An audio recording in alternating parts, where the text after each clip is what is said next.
Bueno, ikusiko dugu bideo honetan zelan bihurtu dezakegun banaketa binomiala banaketa normalean. Bai, esaten jako hurbilketa, hau da, banaketa binomialaren hurbilketa normalera. Bueno, hurbilketa hau egin ahal izateko hiru baldintza hauek bete behar dira. Alde batetik, n izan behar da gutxienez 10. N bider p eman behar du gutxienez 5, eta n bider q ere gutxienez 5 eman behar du.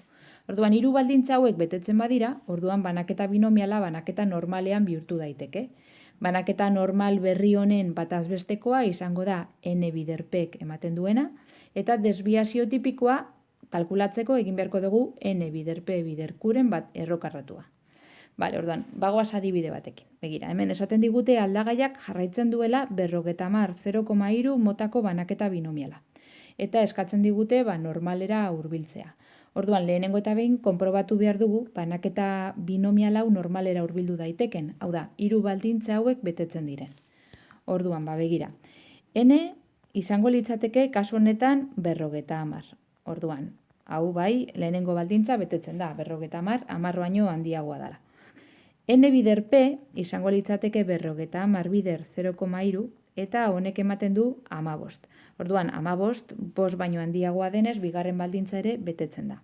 Eta n bider q izango litzateke 50 bider 0,7, bai, hau da, p baldin bada 0,3, q izango da 0,7, eta honek ematen du 35. Beraz, 5 baino handiagoa. Orduan, ikusten dugu hiru baldintzak betetzen direla.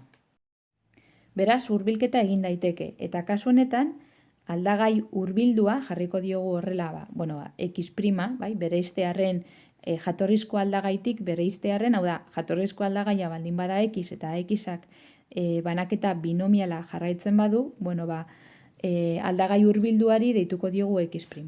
Honek jarraituko du banaketa normala, eta banaketa normal honen batazbestekoa izango da n bider p, eta n bider p, hemendik kalkulatu dugu, ematen du 15, beraz, batazbestekoa 15. Eta desbiazioa izango da erro n bider p bider 0,7 dala q. Honek ematen du 15, 3,24. Eta orain ja normalera hurbilduta daukagula, probabilitatea kalkulatu beharko bagindu zan, normal honetan oinarrituko ginateke. Baina, klaro, binomial batetik gatozenez, probabilitate horiek kalkulatzerakoan zuzenketa bat egin beharko dugu. Eta zuzenketa horreri deitzen zaio jatezen zuzenketa. Hori ikusi ahal izango dugu hurrengo bideoan.